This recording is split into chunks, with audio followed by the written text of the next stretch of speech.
तो ये जो वीडियो है class 10th, 11th, 12th grammar के लिए है। वाक्य शुद्धि तीनों में ही आता है, ठीक है। तो इसके लिए मैंने एक वीडियो डाला था जिसमें ये वाला दिया था पार्ट, पूरा क्वेश्चंस था, ठीक है। बोला था कि आप कोशिश करना कि इसको सॉल्व करना, और उसके बाद मैंने ये आंसर की भी बना के रखा है, ठीक है। तो मैं इसको ऐसे सिर्फ अपलोड नहीं करूंगी, थोड़ा डिस्कस करके बताऊंगी कि करना कैसे है, क्या रीजन है, क्यों ऐसे होता है, ठीक है। ये सारा गलत है और इसमें शुद्ध है, एक बस सही था इसमें ऑलरेडी। तो चलो देखते हैं। जैसे दिया है कि उसे मृत्यु दंड की सजा मिली, ठीक है। अब मृत्यु दंड, मृत्यु ऑलरेडी मान लीजिए एक शब्द है, सजा का मतलब ही दंड होता है। तो एक ही शब्द को दो बार रिपीट करने का कोई मतलब नहीं है। या तो आप दंड यूज करेंगे या तो सजा यूज करेंगे, और आपको एक ही बन ही पाएगा। क्या बनेगा? उसे मृत्यु दंड मिला, सजा भी आप नहीं यूज कर सकते क्योंकि आप ये नहीं लिख पाओगे ना। उसे मृत्यु, या तो ये लिखेंगे उसे मृत्यु की सजा मिली, ये वाक्य बेहतर नहीं लग रहा, अच्छा नहीं लग रहा, तो इससे बेटर है उसे मृत्यु दंड मिला, ठीक है। नेक्स्ट क्वेश्चन था, क्या यह संभव? देखो ये जो मैंने बनाया है ना, इसमें हर तरह के क्वेश्चन मिलेंगे।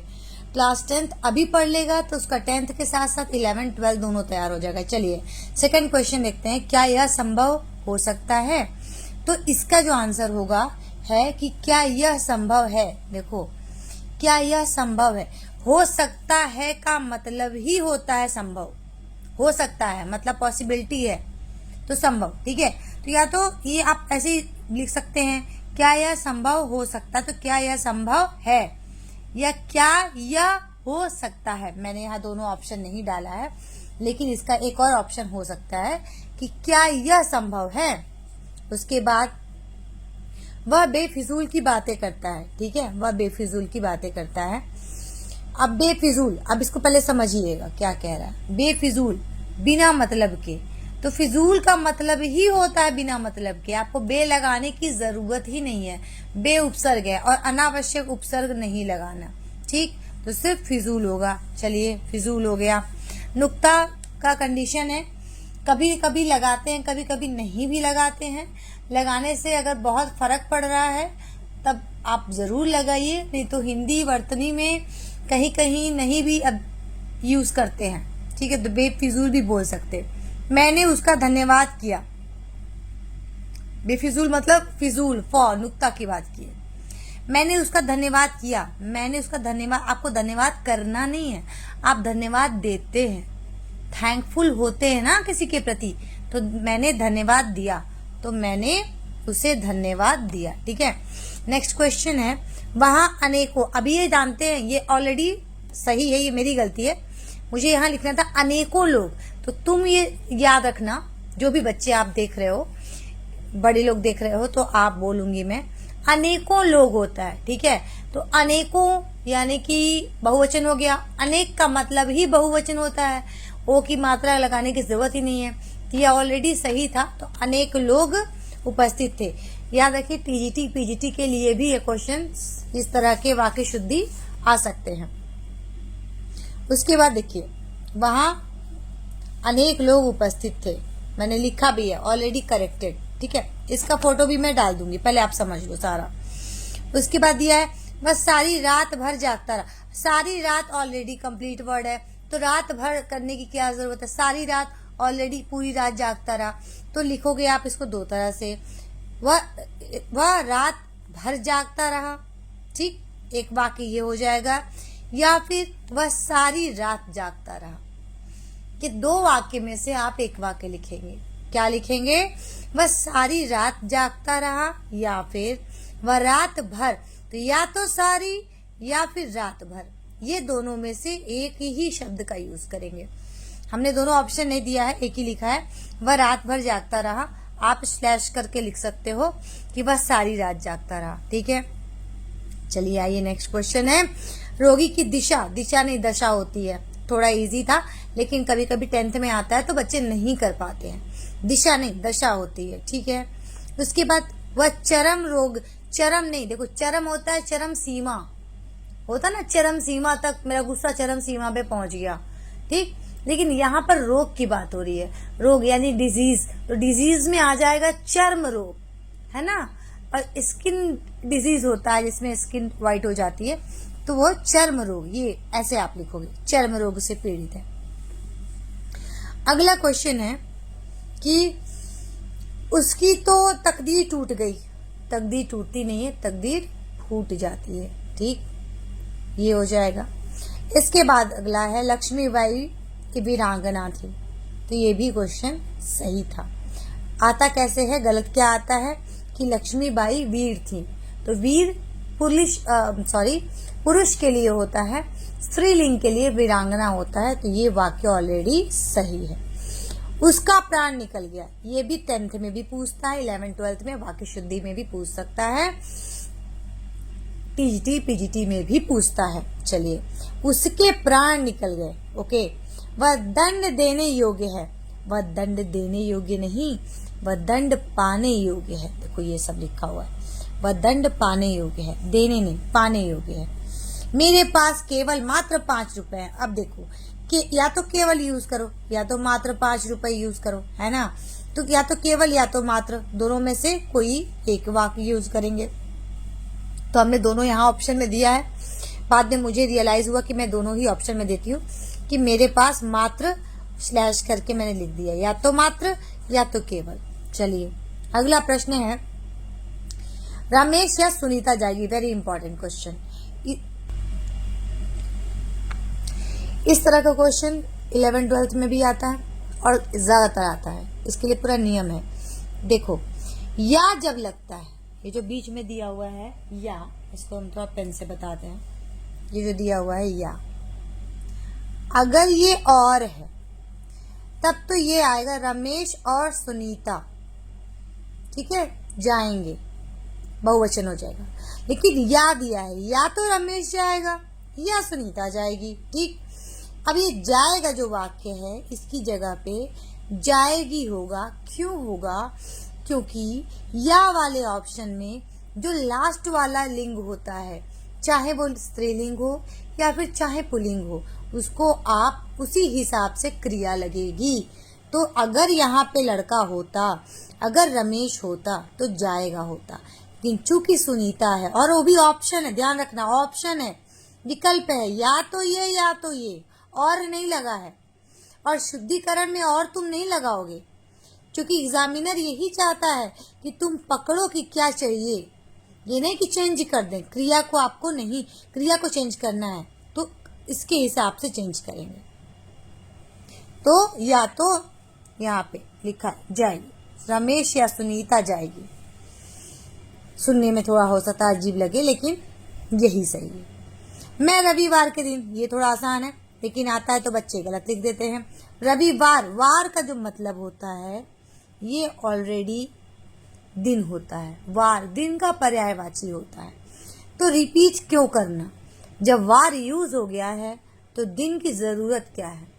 तो रवि के दिन तो ये भी वाक्य नहीं करोगे, तो ऑब्लिक स्लैश तो करोगे नहीं कुछ, यानी ऑप्शन तुम्हारे पास है नहीं, आप रविवार ही लिखोगे। मैं रविवार के दिन तुम्हारे घर आऊंगा, तो के दिन हटा दोगे, मैं रविवार को तुम्हारे घर आऊंगा। ठीक है, जूते निकाल दो, निकालते नहीं है, ये कपड़े नहीं है, ठीक है, उतारना होता, जूते उतार के आए, लिखा भी होता, कई जगह आप देखे होंगे नोटिस वगैरह पे लिखा होता है कि जूते उतार दें। ठीक है, मैंने हस्ताक्षर कर दिया है। देखो, हस्ताक्षर ये बहुवचन होता है।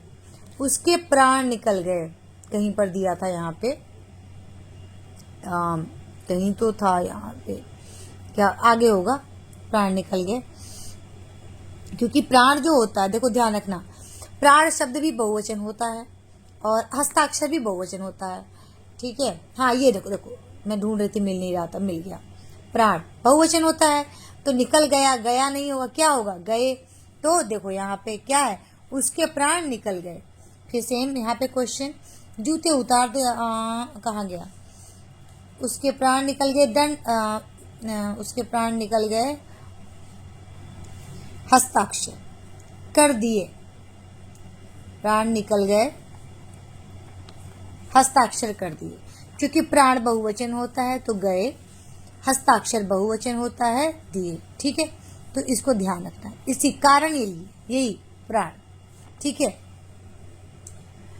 अब याद रखना, अब ये बहुवचन और नित्य बहुवचन रहने वाले, नित्य एक वचन रहने वाले शब्द आप लोग पढ़े होंगे, पता नहीं याद है कि नहीं, है ना। जैसे कि काउंटेबल चीजें जो होती हैं वो एक वचन में होती हैं, जैसे कि आंसू हो गया, एक वचन होता है, ठीक है। और हस्ताक्षर, प्राण, ये सब आपके बहुवचन हो गए। जो भी आप अनकाउंटेबल चीज होगा, मैक्सिमम की बात कर रहे हैं। अपवाद तो हर जगह होता है, ये आप मान के चलो, ठीक है। कहीं कहीं अपवाद होगा लेकिन वो एक वचन में होगा। लेकिन जहां पे अनकाउंटेबल काउंटेबल जो होता है, जिसको आप काउंट करेंगे, मतलब जैसे कि प्राण हो गए, हस्ताक्षर, एक हस्ताक्षर, भाई मेरे अलग हो गए हस्ताक्षर, आपके अलग हो गए ना, तो वो हो जाएगा बहुवचन। लेकिन जो अनकाउंटेबल चीजें होती हैं, आंसू है ना, आपकी आंखों से आंसू, तो आंसू, अब ये भी आंसू क्या हो जाएंगे, ये भी तो बहुवचन हो जाएंगे, काउंटेबल है ना। लेकिन अनकाउंटेबल में जैसे आपका आ जाएगा पानी, है ना, पानी अनकाउंटेबल है, आप उसको कहाँ काउंट कर पाओगे, तो पानी एक वचन हो जाएगा, ठीक है। तो पानी बना, चलिए यहाँ पे देखिए पानी के नाम से क्या आ गया, समुद्र के अंदर पानी। समुद्र के अंदर क्यों करना है भाई, समुद्र यानी सागर, सागर में पानी भरा है, ठीक है, समुद्र के अंदर नहीं। ये इस तरह की, देखो जितना है ना सब चेंज है, लगभग चेंज है, कहीं कहीं जानबूझ के मैंने एक जैसा किया भी है ताकि रिपीटेशन थोड़ा सा हो जाए तो तुमको प्रैक्टिस हो जाएगी। अकेला चना भार नहीं तोड़ सकता, ये होता है मुहावरा। मुहावरे संबंधी अशुद्धियां भी आती हैं, तो अकेला चना भार नहीं फोड़ सकता, ठीक है, मुहावरा है ये, तो कोप्ती कह लो या मुहावरा। चलो, मैं नहा करके चलूंगा, तो नहा करके चलूंगा, यहाँ पे अनुस्वार नहीं लगा, ये देखो, ठीक है, ये कुछ और है, गलती से हो गया, ठीक है। मैं नहा करके अलग नहीं करना है, क्या करना है, मैं नहा कर, ये देखो दिया है, नहा कर, करके नहीं, पहले लिखते थे हम लोग, पहले के टाइम पे, जैसे हिंदी का जब मानकीकरण, मतलब हिंदी का जब एक स्टैंडर्ड वर्जन नहीं आया था, तो पहले नहा करके चलो ऐसे होता था। बाद में कहा गया कि हिंदी का सरलीकरण होना चाहिए, तो फिर वो नहाकर चलूंगा, नहाकर एक साथ करो, ठीक है। अगला आइए, फूलों की सौंदर्यता, ये आ चुके हैं बोर्ड्स में, कई बार बोर्ड्स में आए हैं, 11th 12th में भी 10th में भी।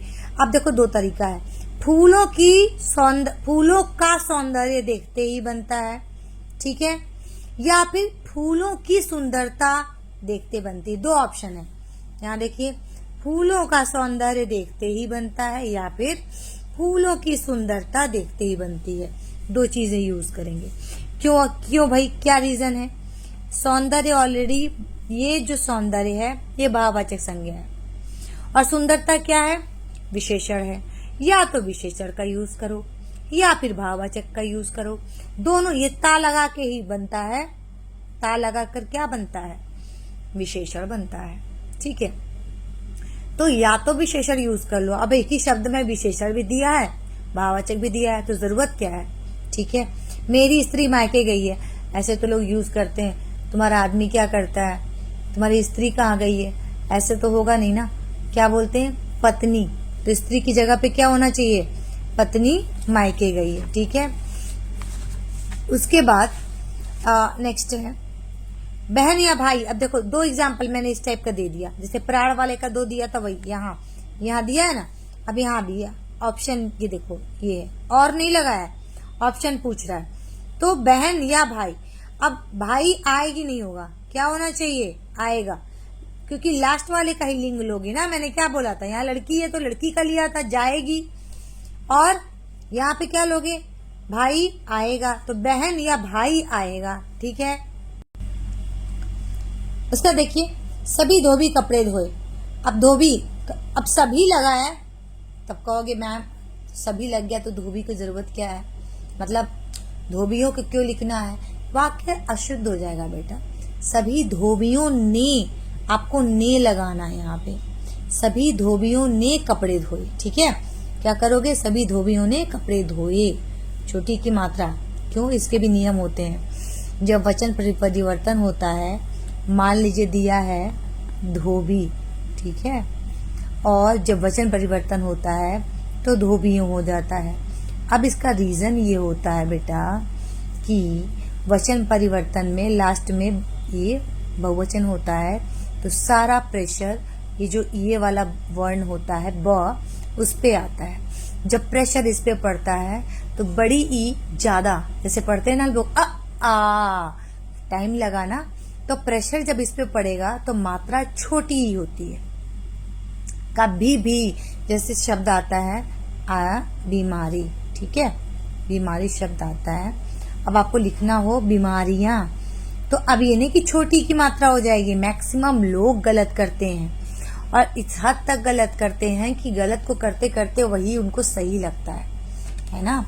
तो अब इसको क्या लिखोगे आप, ब को एज इट इज लिखोगे, इसमें कोई प्रेशर नहीं पड़ रहा है। जो प्रेशर पड़ेगा बेचारा पड़ेगा र के ऊपर, है ना। तो ये हो गया यहाँ बहुवचन, और प्रेशर किस पे पड़ गया, मतलब हम अपनी भाषा में समझा रहे हैं, ठीक है, ताकि तुम्हें समझ में आए। तो ये पड़ गया। अब जैसे यहाँ बोल रहे हैं बीमारियां, रिया, तो रिया छोटी हो गया ना, तो छोटी प्रेशर पड़ा तो छोटी पे, है ना। चलिए, तो धोबियों ने, ठीक है, धोबियों ने, ओके, कारक लगाएंगे सप्रमाण सहित। अब बताओ यहाँ पे भाई, या तो प्रमाण सहित कर लो या फिर सप्रमाण कर लो। दो वर्ड में से भाई सप्रमाण का मतलब ही सहित होता है, तो या तो प्रमाण सहित या फिर सप्रमाण, ये यूज कर लो। सब यहाँ सकुशलता पूर्वक। अब बताओ, सकुशल का मतलब ही होता है कुशलता पूर्वक, तो क्या जरूरत है आपको इतने सारे वर्ड की जरूरत, मतलब यूज करें, आप सीधे करें। यहाँ सब यहाँ कुशल पूर्वक है या फिर सकुशल है, ठीक है। यहाँ भी हमने सब लिखा हुआ है, ये भी मैं इसका फोटो भेज दूंगी। देन आइए आप यहाँ गीता श्रेष्ठतम ग्रंथ है, देखिए, या तो सबसे, देखिए यहाँ पे, या तो सबसे श्रेष्ठ, ठीक, इसको यूज करोगे, या तो फिर श्रेष्ठतम, या तो फिर श्रेष्ठतम, ओके, यही करो आप, या तो इसको यूज करो या फिर इसको। श्रेष्ठ का मतलब ही होता है सबसे। तुम पढ़े होगे विशेषण में अवस्थाएं, मूलावस्था, उत्तरावस्था, उत्तमावस्था, है ना, ये उत्तमावस्था होती है। तो जब श्रेष्ठतम कर दिया ना, तो सबसे की जरूरत नहीं है। नेक्स्ट है, इसके बाद वे वापस लौट आए। देखो, वापस आने का मतलब ही होता है लौटना, तो क्या करोगे, इसके बाद वे वापस आए या फिर इसके बाद वे लौट आए, दोनों ऑप्शन आपके पास है। इसके बाद वे वापस आए या इसके बाद वे लौट आए। उसके बाद देखिए नेक्स्ट क्वेश्चन है, आज सोमवार, अगेन इसको भी मैंने जानबूझ के रिपीट किया है।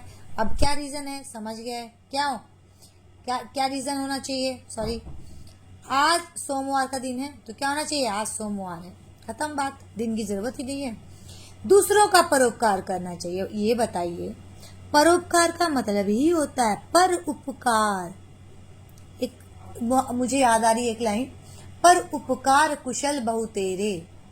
कभी कभी ऐसे आए तो यूज कर लेना। दूसरों को उपदेश देना बड़ा आसान होता है ना। तो पर उपकार, ये ऑलरेडी यही होता ही है, पर उपकार, ठीक है। तो अब जो है इसकी जगह पे अब यहाँ पे संधि हो जाती है, समझ गए, ऊ का ओ हो जाता है, गुड़ संधि, ठीक है। चलो, संधि पढ़ाना नहीं है, वो तो टीजीटी पीजीटी लेवल पे और सीबीएसई में है, आईसीएसई में संधि नहीं है, संधि आईसीएसई में 8 तक है। तो दूसरों का, अब याद तो देखो, अब हटा दो दूसरों का, पर का मतलब ही, अब पर का मतलब ही दूसरों का हो गया, तो हटाओ इसको ना, सीधे परोपकार करना चाहिए या फिर दूसरों का उपकार करना चाहिए।